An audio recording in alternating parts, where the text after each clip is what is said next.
Hello बच्चों, आइए प्रश्न देखते हैं। यौगिक CH3CH CH3O CH3 का IUPAC नाम है। हमारे पास चार विकल्प हैं: 1-मेथोक्सी 1-मेथिलेथेन, 2-मेथोक्सी 2-मेथिलेथेन, 2-मेथोक्सीप्रोपेन, आइसोप्रोपिल मेथिल ईथर। मुख्य अवधारणा: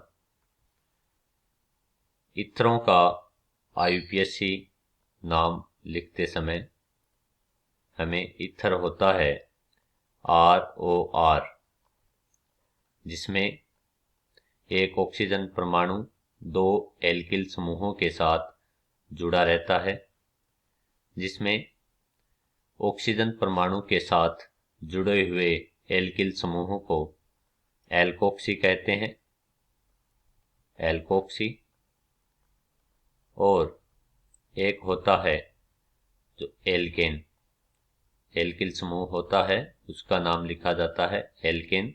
तो जब इनका IUPAC नाम लिखते हैं तो ऑक्सीजन परमाणु के साथ जुड़े हुए एल्किल समूह को पहले लिखा जाता है, जिसको कहते हैं एल्कोक्सी, और उसके पश्चात जो लंबी कार्बन श्रृंखला वाला एल्किल समूह होता है उसको लिखा जाता है एल्केन। तो इस प्रकार ईथर का IUPAC नाम होता है एल्कोक्सी एल्केन।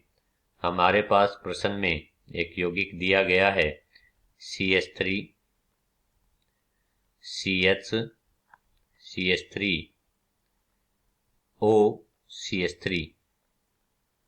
तो यहाँ पर हमारे पास सबसे पहले हमें एक लंबी कार्बन श्रृंखला का चयन करना है, जिसमें 3 कार्बन की श्रृंखला बनती है।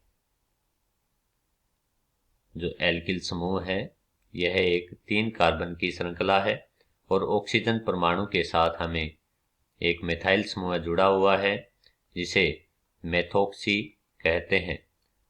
क्योंकि ऑक्सीजन परमाणु के साथ जो एल्किल समूह जुड़ा होता है उसका IUPAC नाम होता है एल्कोक्सी, अनुलग्न होता है ईथर के लिए।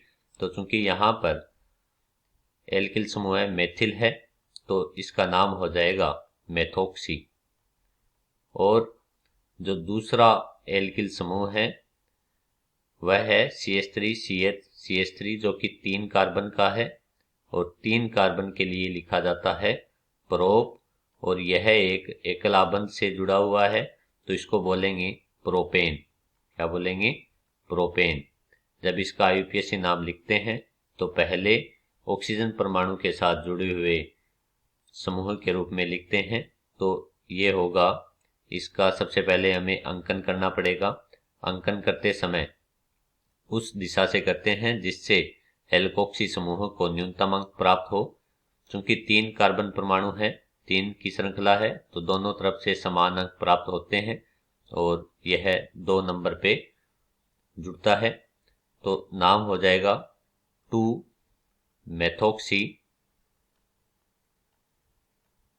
Propane, 2-मेथोक्सी propane. इस प्रकार हमारा सही IUPAC नाम होगा 2-मेथोक्सी प्रोपेन। और विकल्प में देखते हैं, विकल्प C में हमें 2-मेथोक्सी प्रोपेन दिया गया है, अतः हमारा सही विकल्प होगा C। आशा करता हूं आपको अच्छे से समझ में आया होगा। धन्यवाद।